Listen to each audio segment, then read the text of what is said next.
driving. Hope comes and stops us in our tracks. Bravely we prove in our striving, trudging together each day. Where there's a will, there's a way. Welcome. Good afternoon. Welcome to the Daily Trudge. I got some sharing to do. Just a few groups here. This is second nature anymore.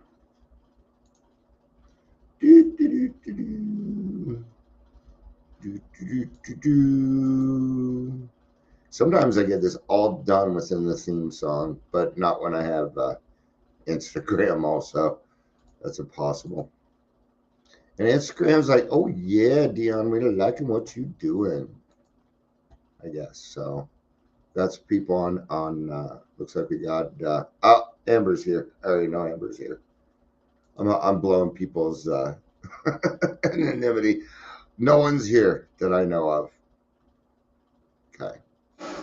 Well, I try not to mention anybody's name unless, even on Instagram, I'm going to be a little more careful.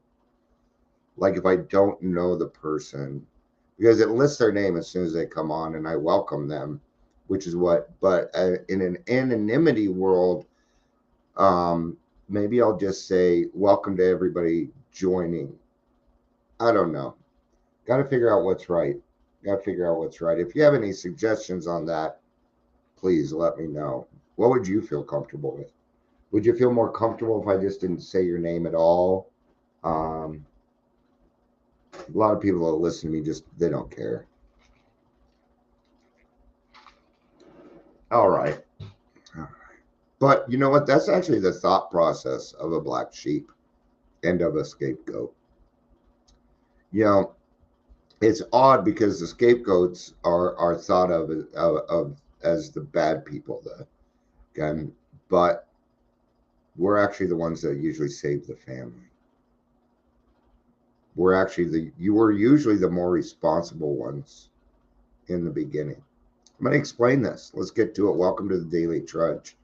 My name is Dion, and I'm the black sheep in my family for sure. I even think I replaced the black sheep in a family that I didn't even grow up with. All right. I'm going to tell you, you may have grown up in the same house as your brothers and sisters, but you did not grow up in the same house as your brothers and sisters. If you're here, please say hello, whether you're watching the live or the rewatch. Now, this may not fit exactly, but I will do the best that I can. I will do the best that I can. This is a place where if your experience is different, say it. You're not arguing with me. You just say, hey, my experience is different. My experience was da-da-da-da-da, especially if it's pretty different. We want to hear about it here. This is for everyone. This isn't just about Dion feeling better about himself, although sometimes it is. Sometimes I come on here and I ask for help, man. Been asking for help lately. Yeah. It's funny, there was somebody put a meme, and this guy was carrying a couch on a chair, and somebody said, well, this is what we mean when we say asking for help. And I said, he did ask for help. Nobody showed up. And that's exactly what happened. I know that's what happened. His first choice wasn't to do it that way. Nobody showed up. See, sometimes when you ask for help and nobody shows up, you just stop asking, huh?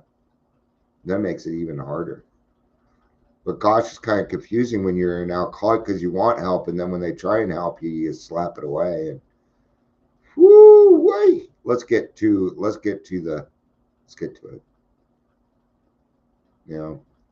I've been kind of thinking about this, and I do notice that my brothers and sisters treat me a little differently, a lot differently. And almost everywhere I go, I'm treated differently. I'm an anomaly I'm an enigma, man. I'm a white male with feelings. I could even just go for male with feelings. You know, I'm in touch with a lot of things. And I'm a man through and through. I will tell you that. You fuck with my family, I will fuck you up. I am willing to accept the consequences. I'm okay with that. Okay.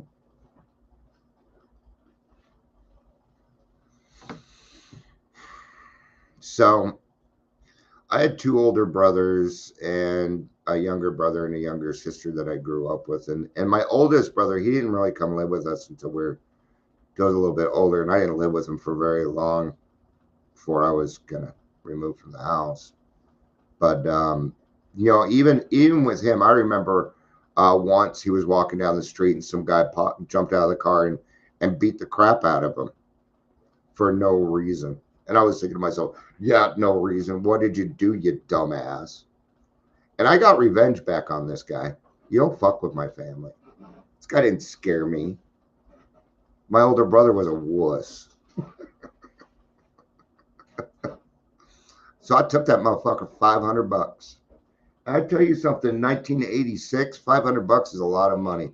Yeah, he wanted to challenge me to pool. That was stupid. And I made him pay. I made him pay. Yeah. See, when alcohol entered my life, I became dangerous. And I went from the person that everybody picked on to the person that you didn't fuck with. Remember that? Remember that part? You went through it too. Yeah, you entered a phase where it was our favorite game was don't fuck with me. Don't fuck with my drinking. That became my favorite game. You fuck with my drinking, I will fuck you up. A lot of F-bombs in this one, I'm sorry. But it's required sometimes. Okay? I used to ride with my mom to the grocery store to make sure she wouldn't kill people. I remember doing this at a very young age. I paid my parents' bills. I protected my little brother and sister. My older brother, Scott, who was the golden child, he was smart. He was smart, man. He stayed out of the house.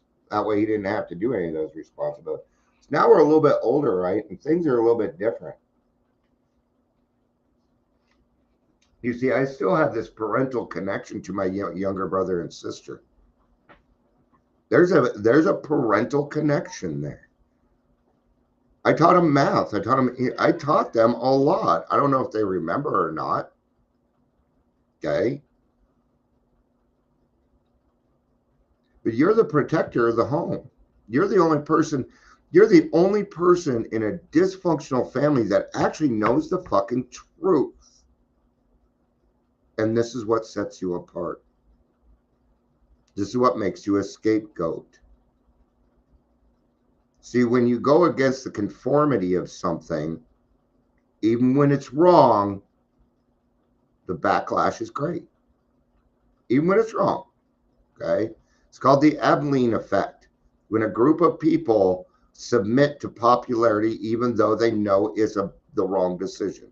Happens all the time. All the time. Just go do it. Just go to a meeting. Watch it. Okay? The scapegoat is meant. It's your job. It has always been your job to protect the family. You felt it. I know you did. And I'm talking about growing up. I'm not talking about when you got older. Because as you got older, you turned into the manipulator. You turned into the alcoholic. You were no longer the black sheep. You were the main problem. Okay? So I'm talking about when we're growing up. Okay? Because once you get to a certain point in your life and you stop blaming everybody else for who the fuck you are, you're no longer the scapegoat. Okay? If you're over 25 and you're a scapegoat, you're playing a victim role. And you can't do that. Okay? You've got to understand, okay, that this will probably be the role that you have in the family for the life. But it is the scapegoat. It is the black sheep of the family that is usually the one that makes the biggest difference. the scapegoat has a very high probability of being the alcoholic or addict in this family.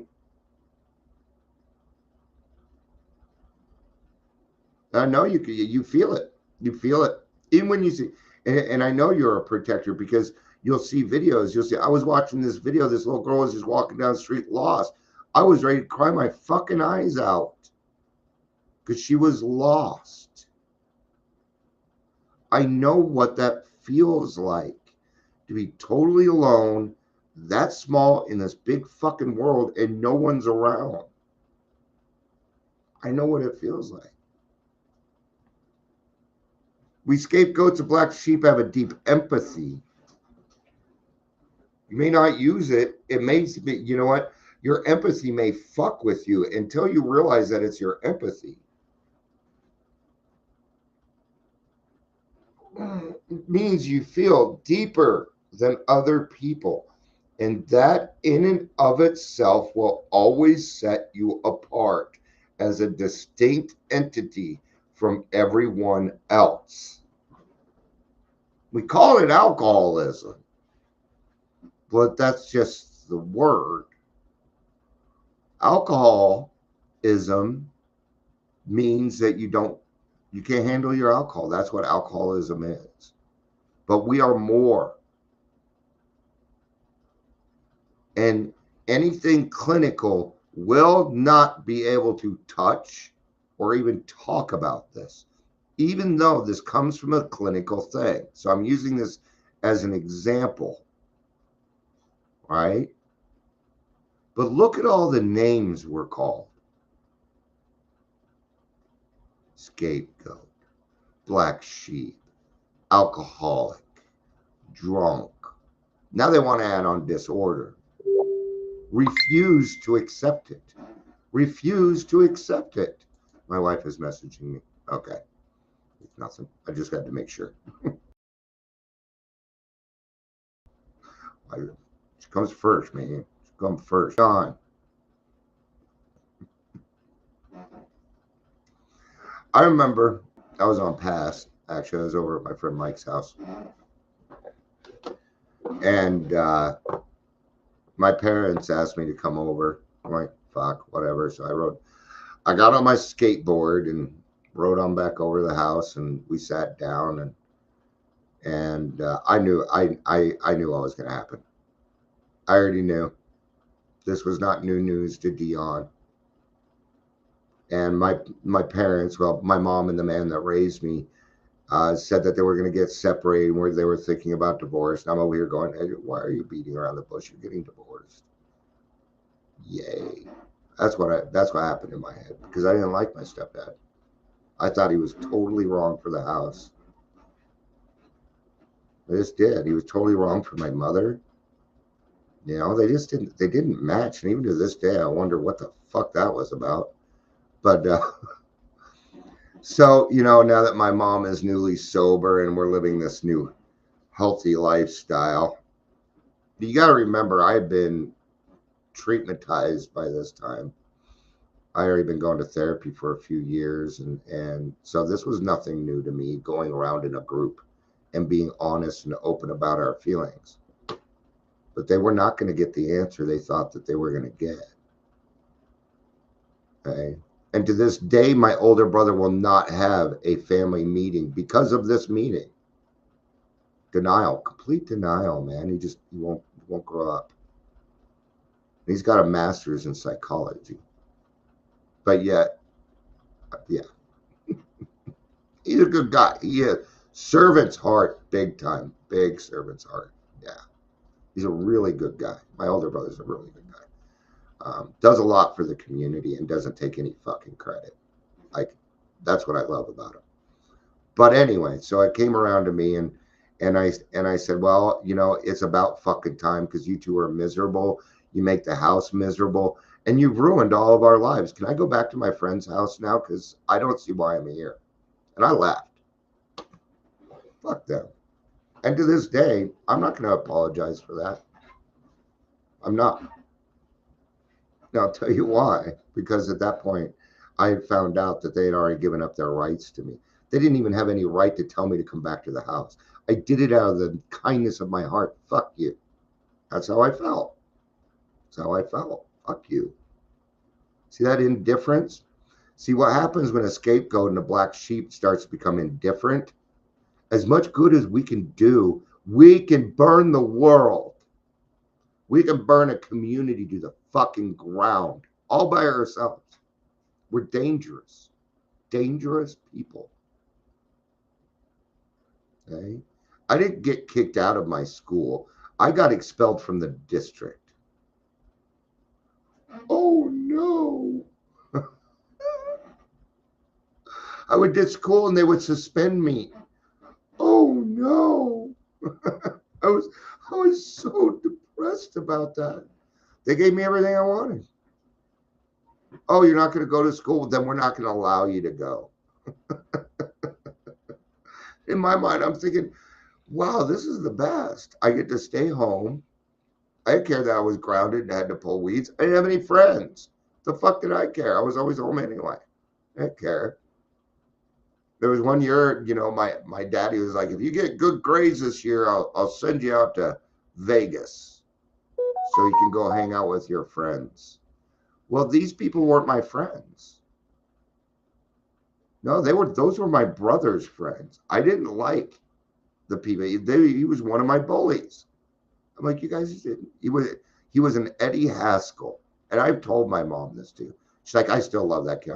Mom, he's Eddie Haskell. I'm telling you, through and through. Whenever you turned your back, you would not believe the shit that came out of his mouth. Okay? But anyway.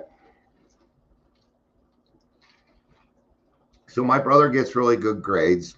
I do not, on purpose.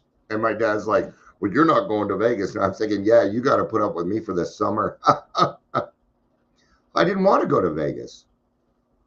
I'm like, did you say that Scott's going to be gone for this? Or did I hear that? Did I hear I'm going to have the whole place to myself for this summer? Oh, okay. So I'll just keep doing what I'm doing. I got what I wanted all the time. And they didn't even know it. I haven't told my parents about this. Not that I know of. I think I told Scott, you know, that's my older brother. I said, hey, you know, I think I told him a few years ago. No, I told my mom. Love you too, Chris. I saw your phone call, man. It's been a balls to the wall day for me, man. And even then, I should be getting ready to go set up for the church, but I just don't feel like it. I'm going.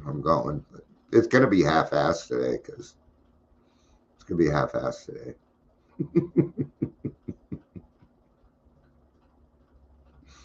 I'm doing the best that I can. So what are you really? What are you? Well, you're number one, you're you. Okay.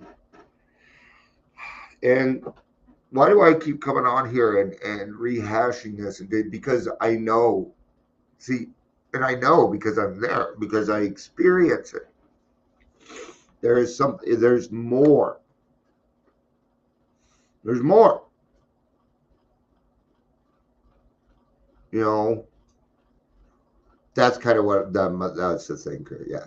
So I'm not going to set it up unless people show up and then they can help me set it up. Yeah, you're exactly right. No, that's letting other people help me instead of doing it all myself. My pastor kind of pointed that out to me in a nonchalant way. Right? Yeah, the setup. So last week I had 3 people because it rained. They were online. So I got a new sponsee out of it. But what else are you, man? Well, I don't want to, you know, we're not saviors, but you are a distinct entity.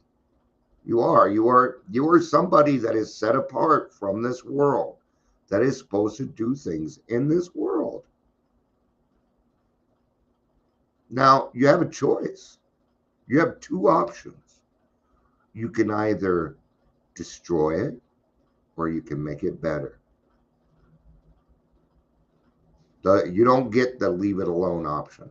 I'm sorry, but You're a scapegoat. You're a black sheep. You're the best of the best. Once you recover. See, you've always seen things different. Always. I know. I know. Sometimes even in AA, I'm like, what in the fuck are all these people talking about? We're on the ninth step. They're talking about forgiveness. What? No, that's step 5. Justice. They don't understand justice. Yeah. You have instincts. You have these instincts that are so deep rooted that God will not stop bugging you. I can tell you that. If He has a mission for you and you have decided that you're going to do God's will, it will become insistent. It might even drive you nuts. It drives me nuts. I never feel complete unless I give everything away and empty this whole shell every day. I have to empty it so that tomorrow I can start again. You're beautiful. You're more than beautiful. You've been chosen. You've been picked by something bigger than everything else in this universe to say, and this person said, hey, you're going to help my children. But before you do that, your life's going to suck. It's going to be arduous. It's going to be tough because I'm going to have to fucking toughen you up. I'm going to have to make you into what I need for my children. Now, do you just run around and let anybody watch and help your children? No, you don't. You think God would do that too? Oh. The black sheep are the people that make a difference in this world.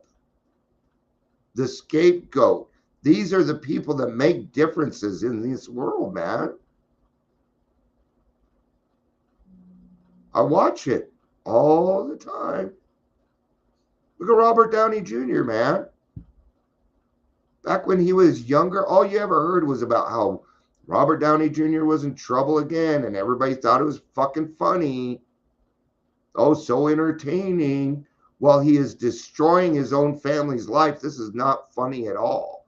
Now look at him. Not only is he a superhero, he's a superhero. But he doesn't walk around claiming AA. You see what he's doing? He's living his best life as an example. He is a scapegoat. He is a black sheep.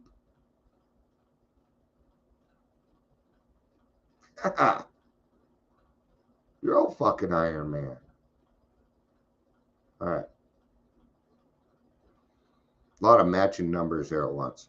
So, all right, there's a few things I should get done before I head out. So, thank you everybody for being here. I appreciate it. I hope you have a good day. I love you. Peace out and have a day.